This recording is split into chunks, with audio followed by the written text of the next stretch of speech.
Hey guys, Shelby here, and welcome to part 4 of my Xbox One vs PlayStation 4 series. This will be about the software, and I changed it a little bit from just software in general to the operating systems only. So, starting off with the PS4, it runs its own operating system, as did the PS3, and it's based on something called FreeBSD, which I'm reading here. It's just a normal kind of operating system, and it says that FreeBSD offers advanced networking, performance, security and compatibility features today, which are still missing in other operating systems, even some of the best commercial ones.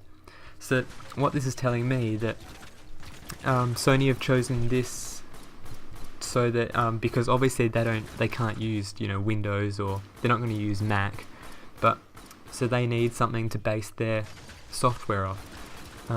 Obviously, it's not going to look anything like a normal FreeBSD install would be, but they've taken the base and then built on top of that. The advantage of this is that it's free, so Sony doesn't have to pay for it, and with working with AMD with their graphics card, they can build special drivers for it, so everything will work perfectly.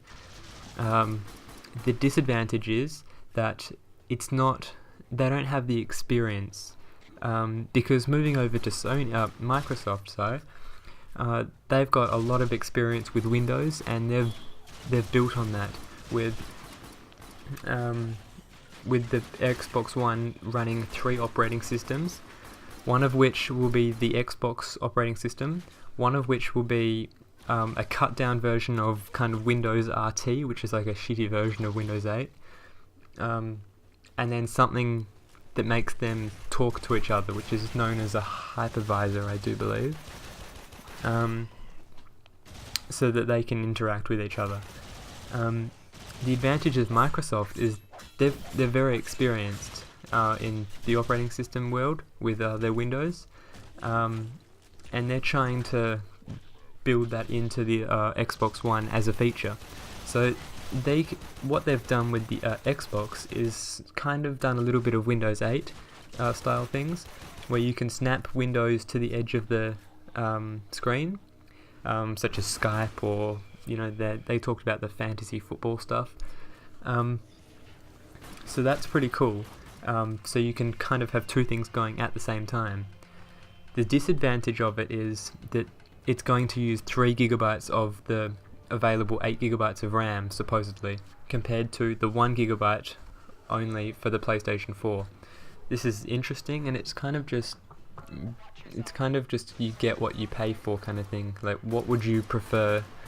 Would you prefer the better operating system, or would you prefer more RAM for games? Personally, I'm going to prefer the PlayStation 4, but it's up to you, and I'm not going to say this one's better, because it really depends on what you're using this console for, because as we know, hardware isn't everything. Software and the optimizations can mean a whole lot, and having a good operating system like the Xbox 360 has is very important.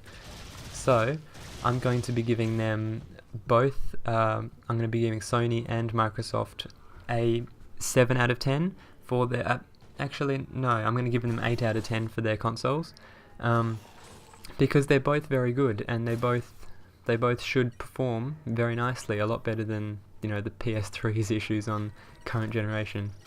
So make sure to subscribe, like the video.